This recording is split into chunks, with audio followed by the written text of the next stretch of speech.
Well, good evening and welcome everyone. My name is Jessie Zarrow and I'm one of the educators here at Bywater Solutions. Thank you for joining us tonight for our OPAC and Public User Services webinar. We'll be covering several of our upgrades and enhancements that will be available for your users on both the OPAC, some account changes, and some self-registration updates. So I first want to just start off. The timeline for upgrades was announced this week. Upgrades to our test servers will begin this week, the week of March 27th. And then the upgrades to the production servers will start next week, and that's going to be the week of April 3rd, okay? Our goal is to get as many sites upgraded in the month of April as possible. So while you guys are attending our webinar sessions, getting ready, things are made on demand. So if you want to come back and watch at a later time, you can absolutely do that as well. The page you're seeing right now, this is up on our website. This is the Bywater Solutions website. This is our Koha upgrade training notes for 1611. I'm going to place that in the chat box. This has all your important links. You'll see the links that go out to the Koha community release, as well as the manual, and if you're interested, those 1605 release notes. So for those of you, you'll be coming from 322. Koha has made a numbering change. So now the releases will be first of the year, which is 16, and then 11, which would be the month that it was released. So this will be moving us up to the 1611 release. You can also view all of our recorded webinar sessions.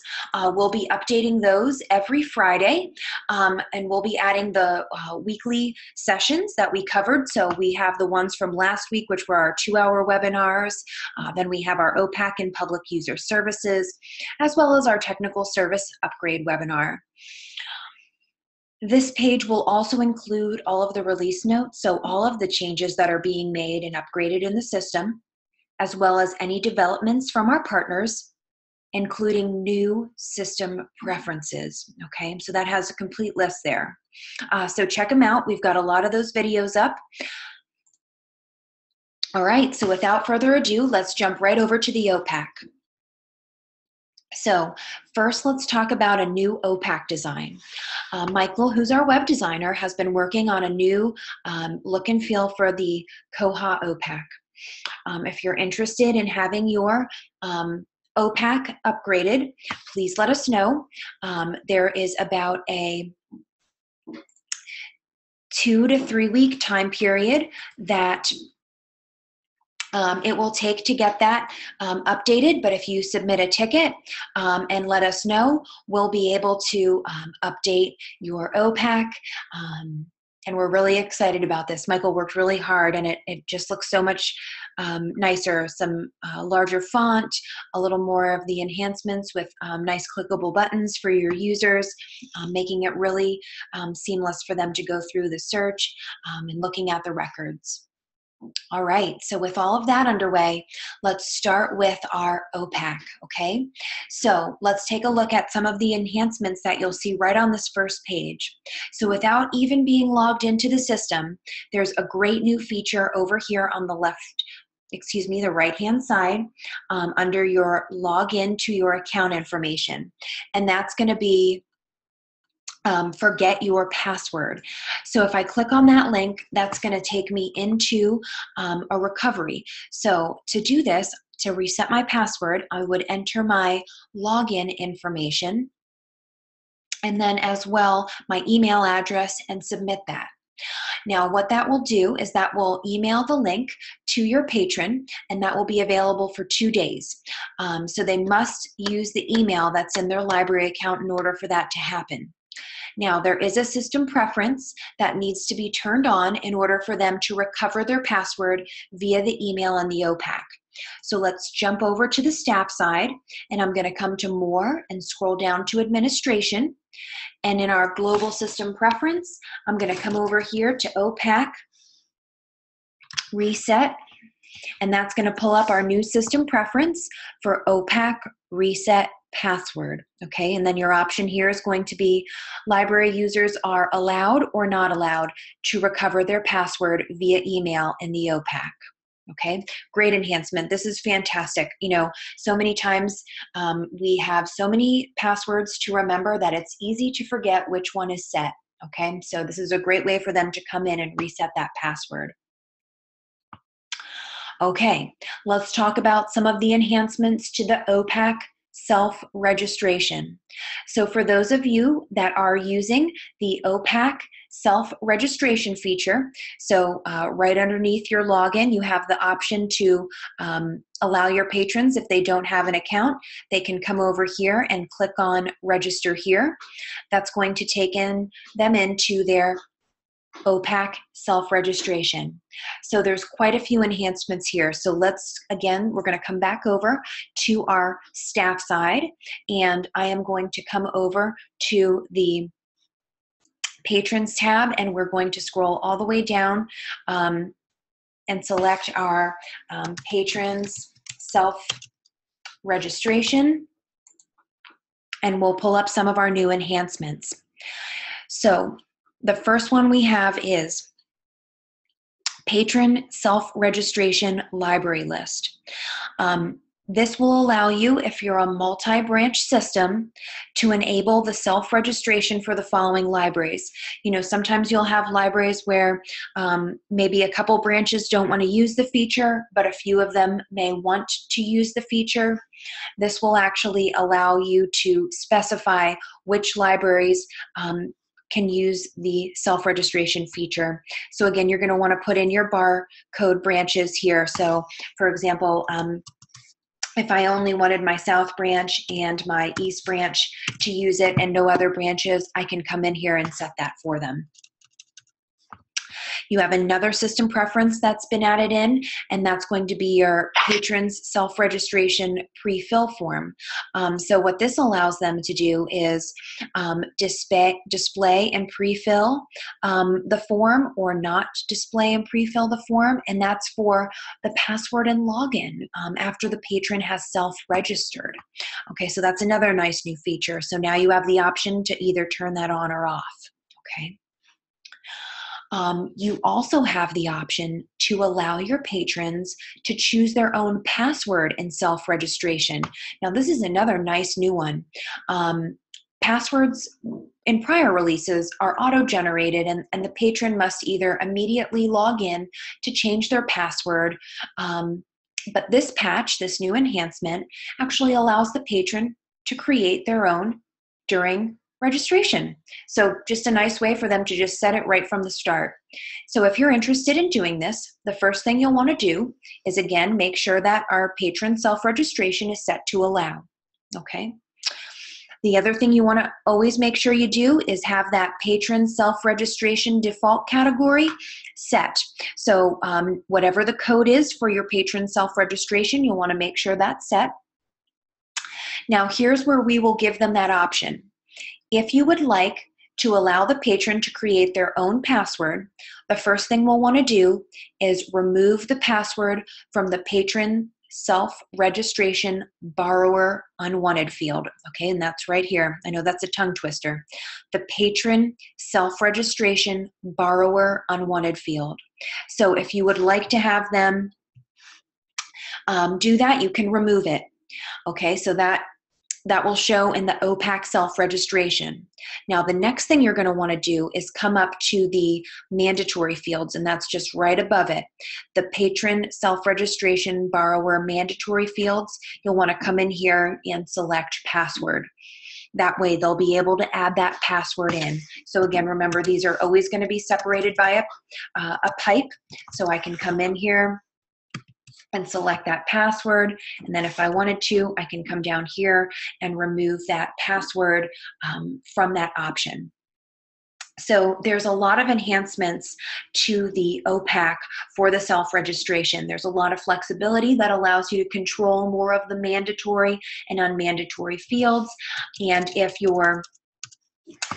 want to give a little more of that flexibility to your patrons, you most absolutely can. So now let's come back over here to the OPAC. Now you'll notice here that I have the option. You can see that I just have surname, first name, and email mandatory. Let's do a quick refresh. And now when I come down, I'll have that option in there that I can add in my password, confirm my password, and then add in that verification. So really nice feature there, okay? We have one more enhancement with the patron self-registration, and that is going to be the option to allow your patrons to enter their card number and or their patron category on the OPAC registration form. Remember, this is optional. You don't have to add it in, but they're giving you the flexibility to do it.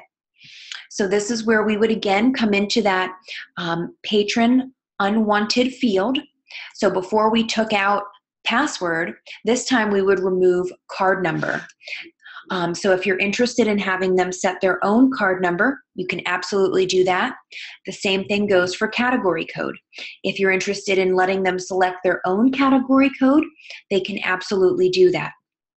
Now, let me tell you, there are a few things that you need to keep into consideration. If you are using card number to have them select it, you're going to want to disable auto member num. That's what's if you have it set up to automatically create a new number in the system for the barcode, then you may not want to use that option. But if you aren't using that option, then absolutely, okay? Just a nice couple new options there that you have in your OPAC self-registration, allowing them the option to create their own password. If you want, you can turn on the option to let them select their own category. This is a new option from before, as well as their card number. So totally up to you. You have a little bit of flexibility there. All right, so now that we talked about some of the new enhancements that'll take place without them logging into the system, let's take a look at some of the new enhancements in the OPAC account. So I'm going to come over here right on the right-hand side, and I'm going to log into my account. So let's take a look at some of the new enhancements that we have here. Okay. The first one that we're going to show you is the option right on this first page. So right when they log in, if they have anything checked out, you'll notice we have a new clickable link that's right beneath Renew Selected or Renew All. And that is the option to download a calendar option. So if I select that, that's going to download to my desktop. And if I select that, I have the option to actually add a reminder right into my calendar.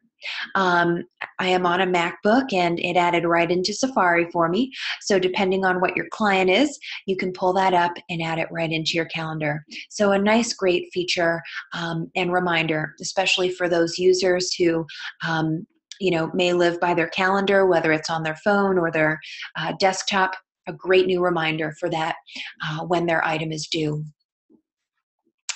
Another really, really great enhancement is going to be over under the holds tab.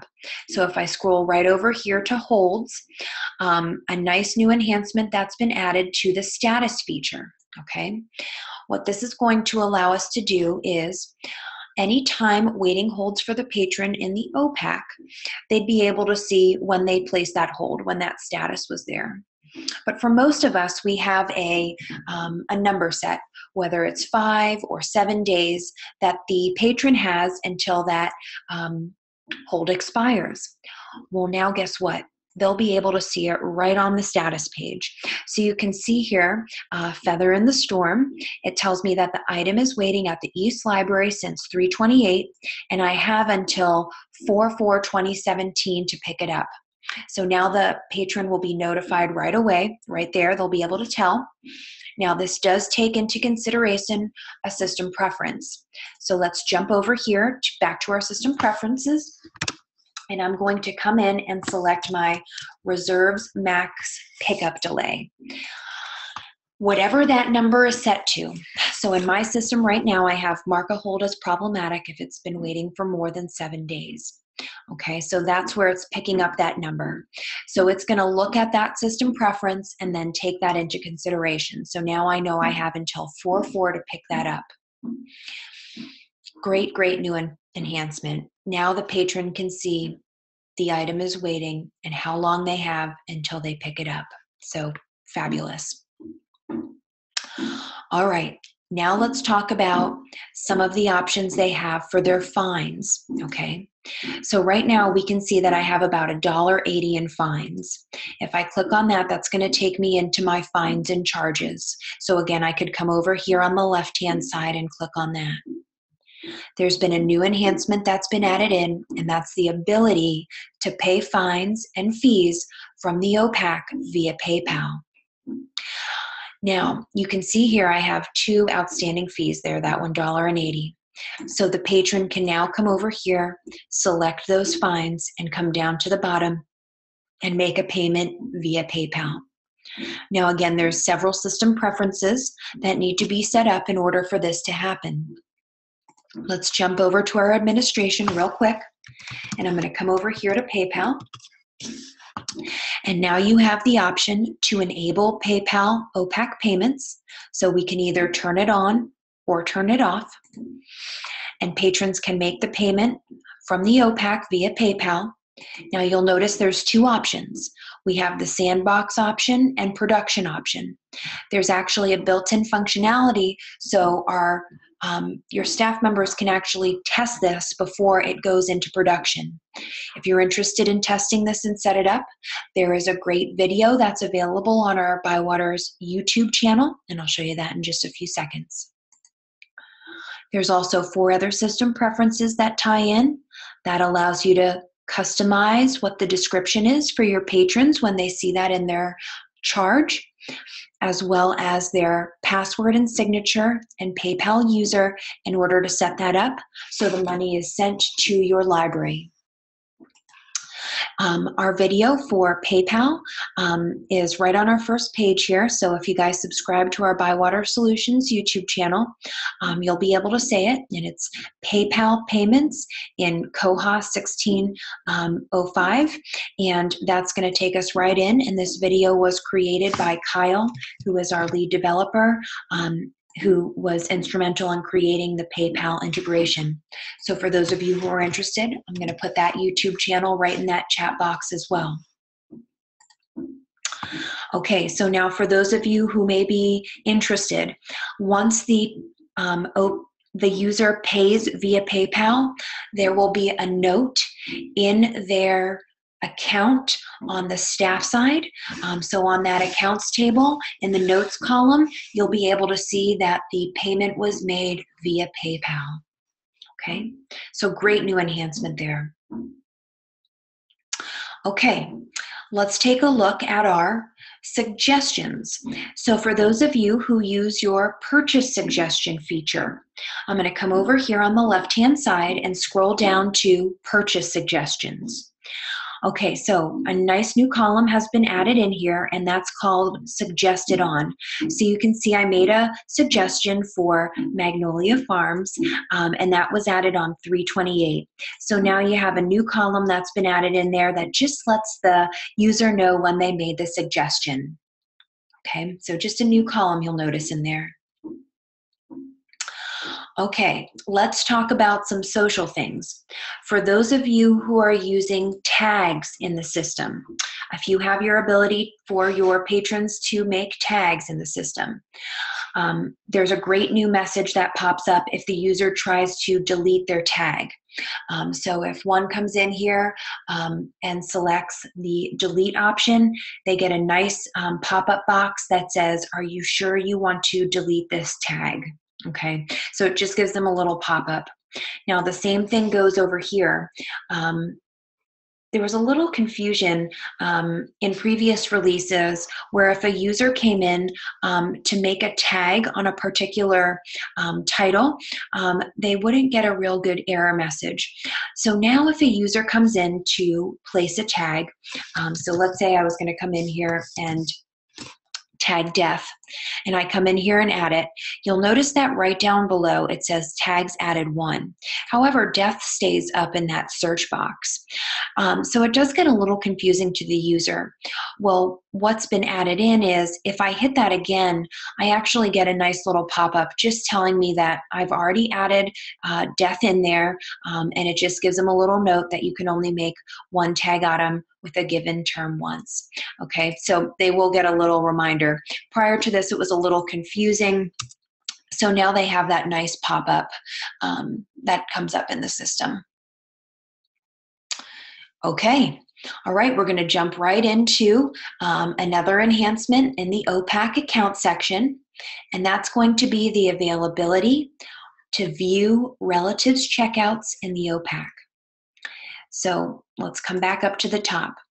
Right now I'm logged in as Mrs. Joan Huell, okay? So if I come over here, I can see my relatives checkouts, right? I can see my daughter's checkouts over here. Well, now we have the option where patrons can allow the guarantor to see in the OPAC privacy settings or allow staff to set visibility for the guarantor. So let's come over here to our system preferences. So the first thing we're going to do is we're going to look at a new system preference, and that is called Allow Patron to Set Checkouts Visibility for Guarantor. Okay, I know that's another tongue twister.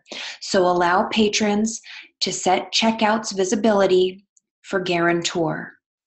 So if I come down here, I have the option to either allow or don't allow patrons to choose their own privacy settings for showing the patron's checkout to the patron's guarantor. So for our case, let's say if Azalea would like to allow her mother, me, to see her checkouts, she will now have the option. Okay, so this is going to again allow the patron to choose their own privacy settings for showing the patron's checkouts to the patron's guarantor. Now, this preference does require that you allow your patrons to set their own privacy with the OPAC privacy preference. Okay, so that does tie in there. Okay, we have another new system preference that ties in, and that's going to be allow staff to set checkout visibility for guarantor. So now this will give the option to the staff member, okay? So the staff member, you can set to either have it allow or don't allow staff to set the ability for the patron's checkouts to be viewed by linked patrons in the OPAC. So that would allow you to select Azalea's for the guarantor, okay? So now once we have those two set to allow, let's go take a look at how it would look in the system for staff first, okay? So I'm gonna come over here and let's pull up Joan's account. So we can see that Joan is the mom, and if we come over here to relatives checkouts, there I can see Azalea's, okay? So we would see that in the past. So now let's come over to Azalea Huell. So now we can see that Azalea is the daughter, and she is the guarantor. There's Joan right over there. Now let's take a look at what that new option would be, okay? So I'm going to come in here to edit. So whether you're setting up a child or you want to come in and make that change, you'll notice now under our guarantor information, we have the show checkouts to guarantor option, okay? And that's going to allow guarantors of this patron to view this patron's checkouts from the OPAC, okay? So there I have either the option for yes or no, okay? All right, so now I'm going to come back to Azalea. Let's go over to the OPAC. I'm logged in as Joan, but let's say I am now Azalea. So I'm going to come over here, grab Azalea real quick.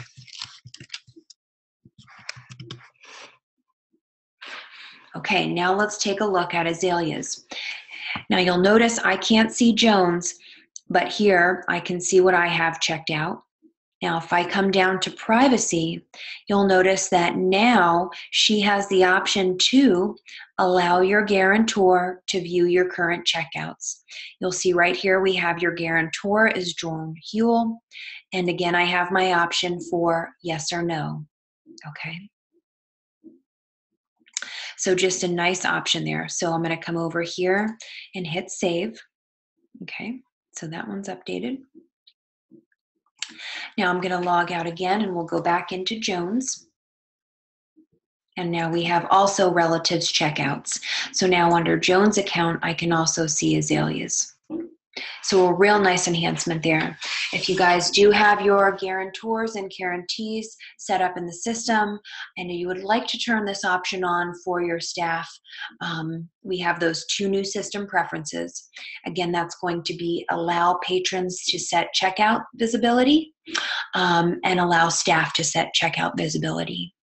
If you're interested in doing that, we also have a video available on our YouTube channel, and that's the relatives checkouts in the OPAC.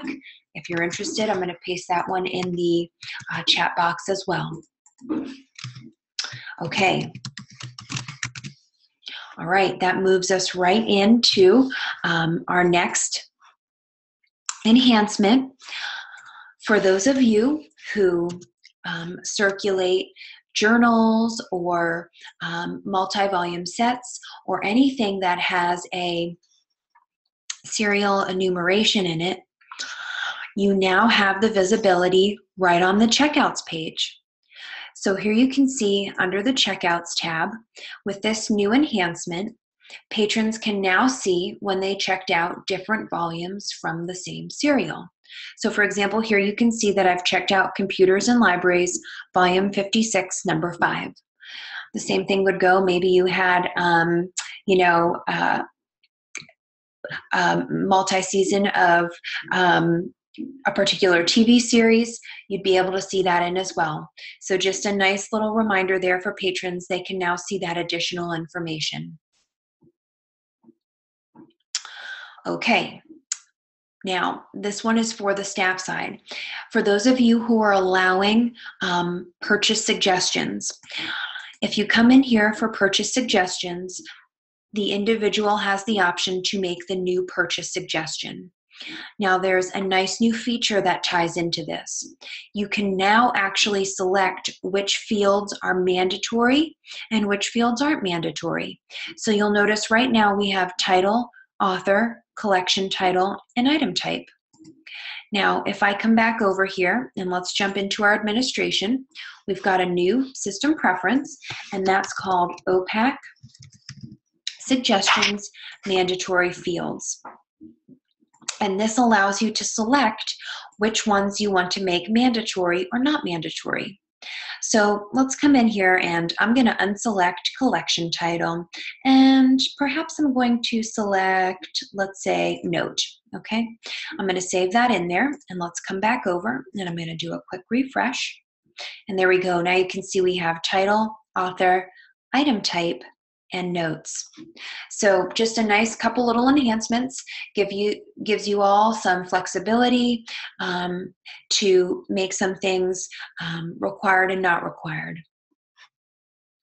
All right, so we've gone through some visual enhancements for the user if they're not logged into the system, some enhancements that you'll see when the patron is logged into the system. So now let's go over some of our searching options. So the first one I'm going to do is the enhancement that will show you any type of lists in your brief results. This new enhancement will allow you to add the name of lists containing a biblio to the search results in the OPAC.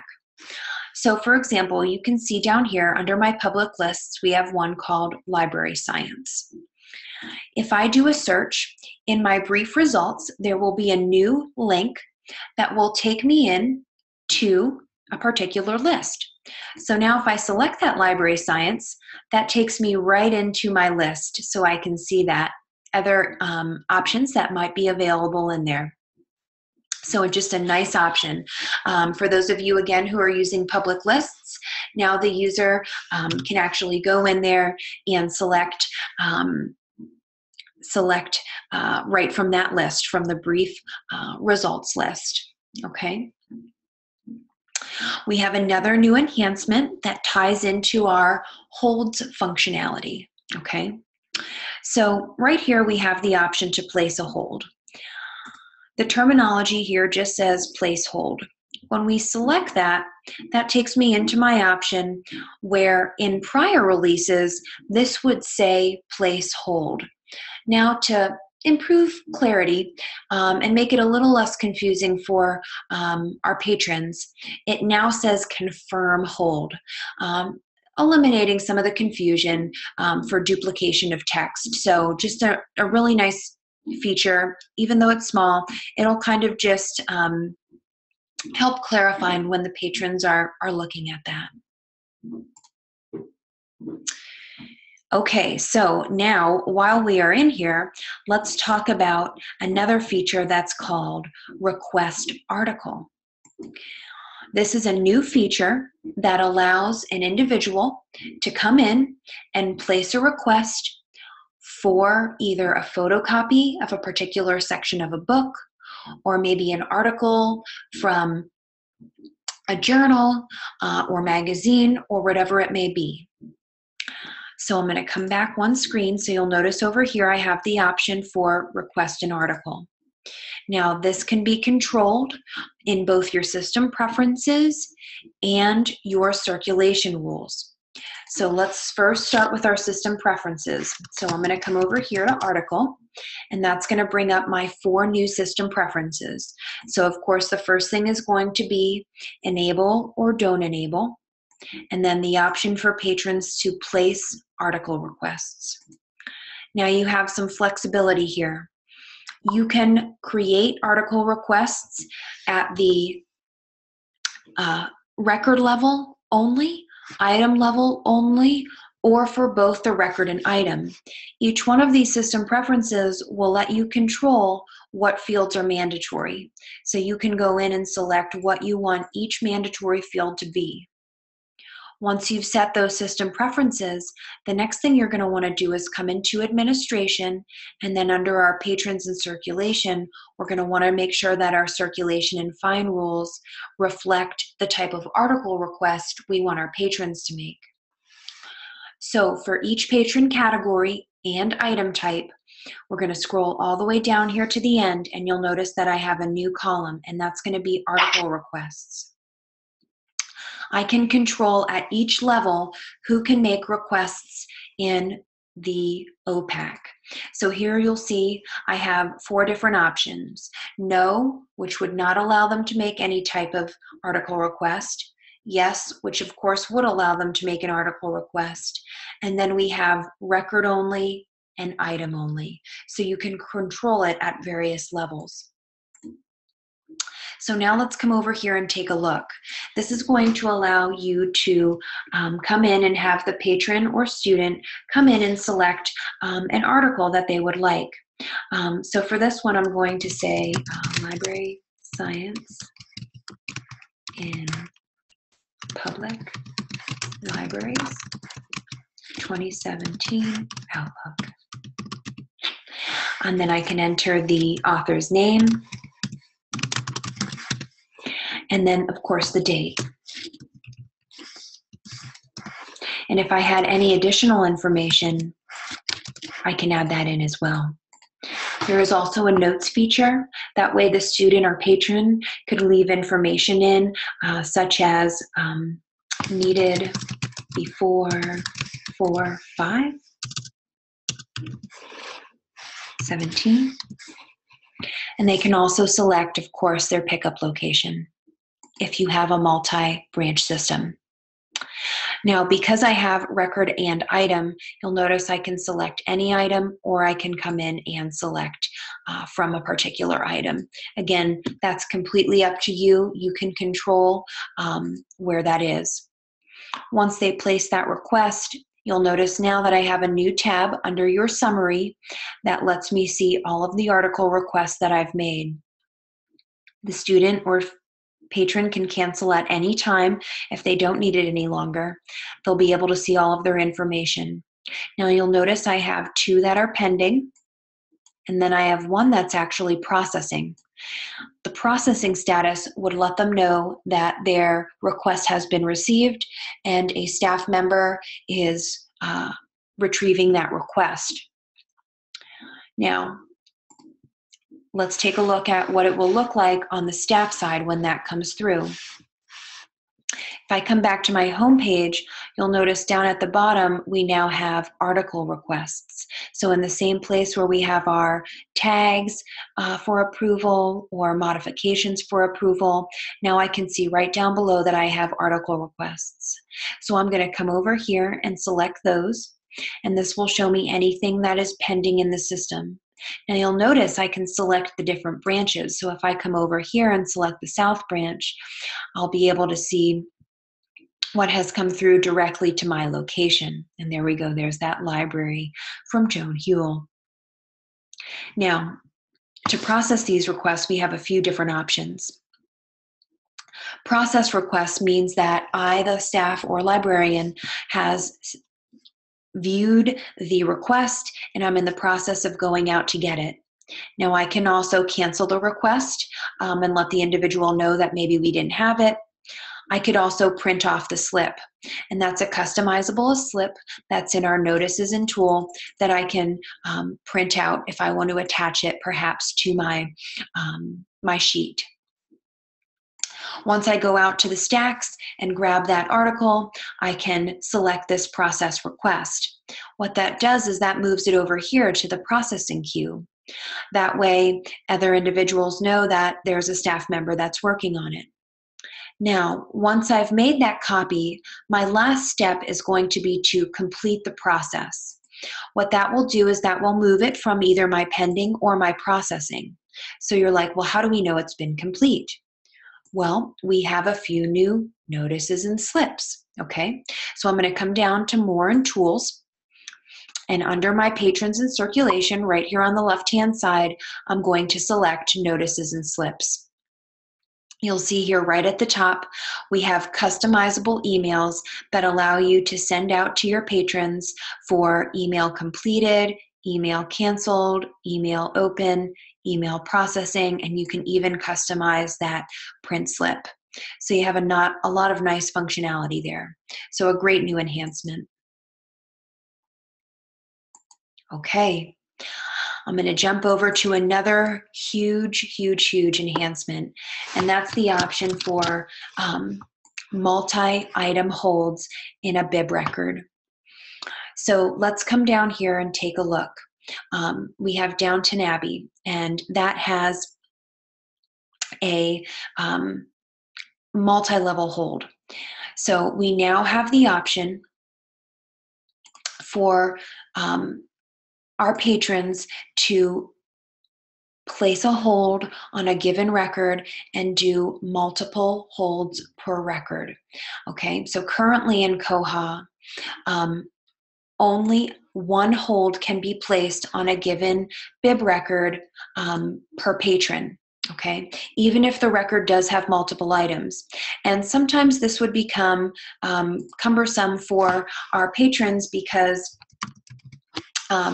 you know, maybe we have those multi-volume sets, or we have those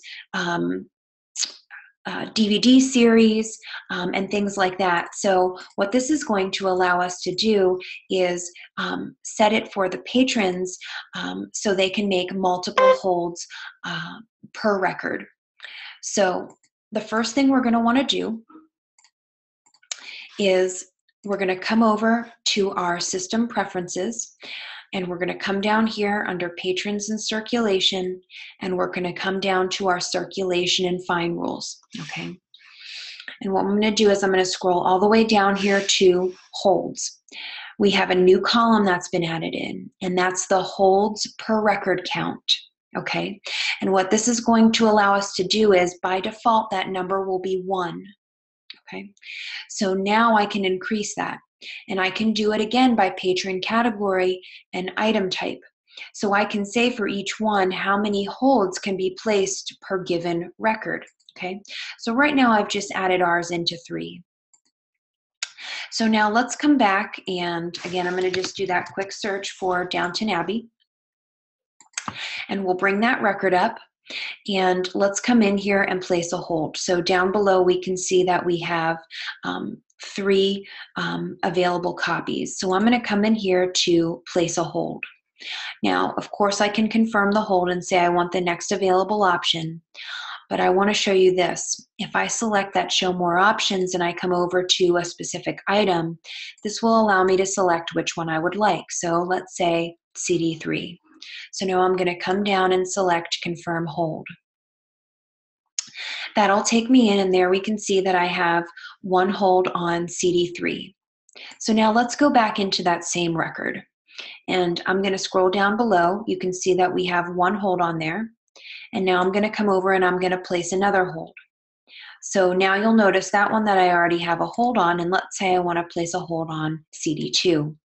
So now I'm going to come in and confirm that hold. So now I have a hold on CD1 and CD2. Let's go in there again, and now we'll see 1 more hold, because remember I set my threshold to 3. So if I come down, you'll see those 2 X's, and we have that last one selected. So now I'm going to confirm that hold. Okay, so now you can see that we have 3 holds on that same record. This is really, really a nice enhancement that will allow our patrons, students, users to place a hold on at least 2 items on the same bibliographic record. You know, this is great for television season DVDs like Lost, or whatever it may be, or multi-volume sets. Again, if you're interested, Kyle, who is one of our developers here at Bywater Solutions, he actually created a multi-item holds in Koha video. I'm going to again place that one over here in the chat box. If you guys are interested, please view that as well. Okay. All right, we have 1 more hold option that we're going to tie in here, and I'm going to come back over to administration, and this is a new option that you have again, and this is going to be in our circ and find rules. So again, I'm going to come over here to my circ and find rules, and I'm going to scroll all the way over here to my on-shelf holds allowed. Okay, so here we go, on-shelf holds allowed. We now have a new option. This adds the ability to prevent a patron from placing a hold on a record with available items, okay? So some libraries, would really like an option to prevent their patrons from placing holds on items where there are other items available for the patron to check out. This gives you that flexibility.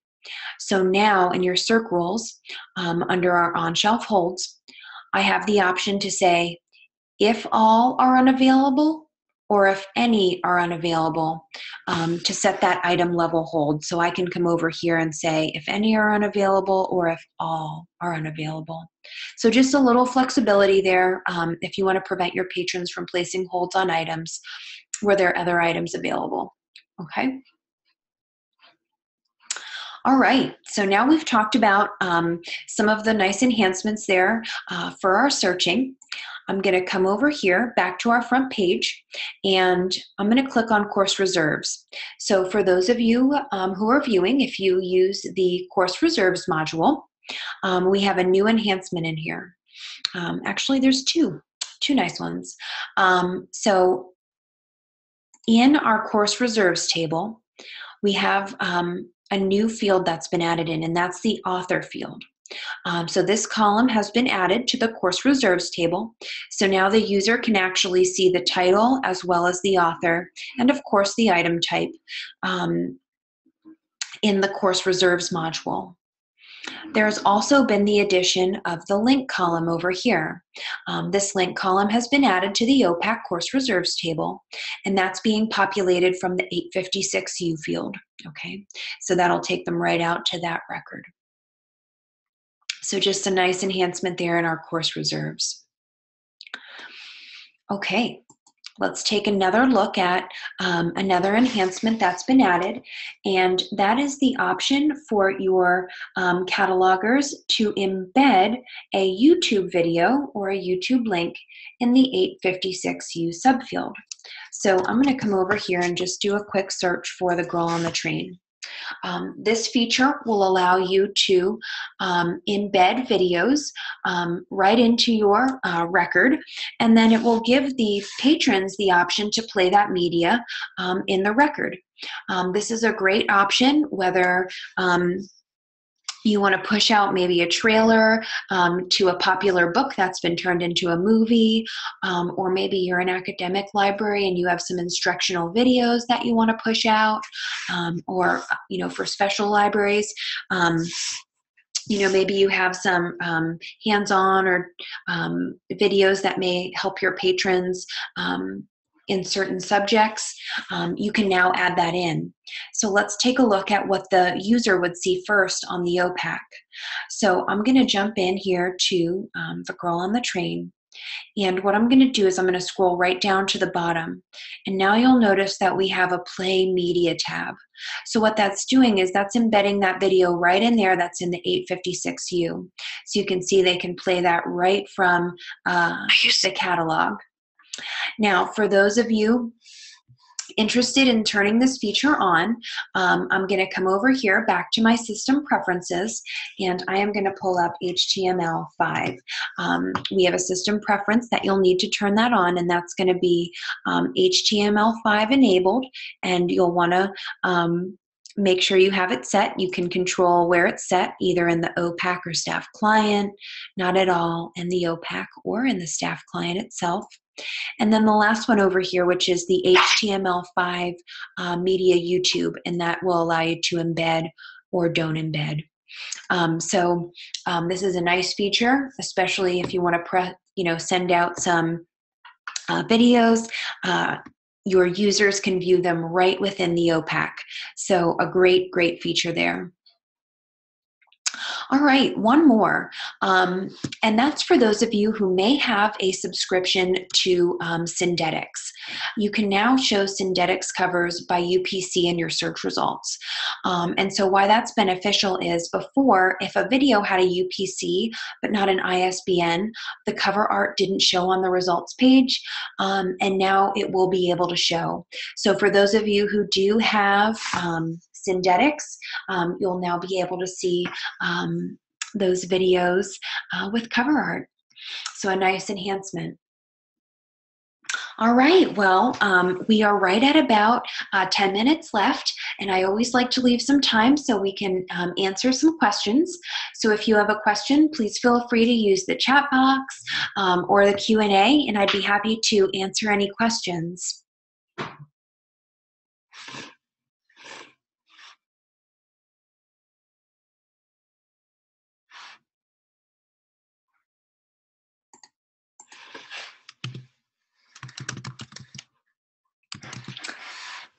Well, nothing while you're guys, if you're thinking of any, just a quick reminder, remember that Koha upgrade notes are right on our YouTube channel with links here. Our Bywater Solutions site has links that go out to our recorded webinars, as well as our links to all of the upgrades, any of the notes, as well as our developments from Bywater partners, as well as any of those new system preferences. All of our webinars will be going on the rest of this week as well as next week. So please encourage your staff to attend or to view on demand. You can come in here at any time, select that webinar, and then come back and watch on demand. So a nice option, especially if you have some part-time workers that may not be able to access at the regular time. Also, we're starting something new this year. We're going to be holding town hall sessions at the end of all of our upgrade webinars. And that will give flexibility for you to come in and chat with Bywater staff, as well as partners for each special type of library. So we're going to have an academic town hall, a public library town hall, special, as well as consortia. So this will give you guys a good opportunity to come in and exchange ideas. okay? All right, well, if I can answer any other questions, please don't hesitate to submit a ticket or shoot an email, and we'd be happy to answer those questions. Okay, I hope everyone has a fantastic night. Thank you for attending. Thank you. Thanks, guys. Have a great night.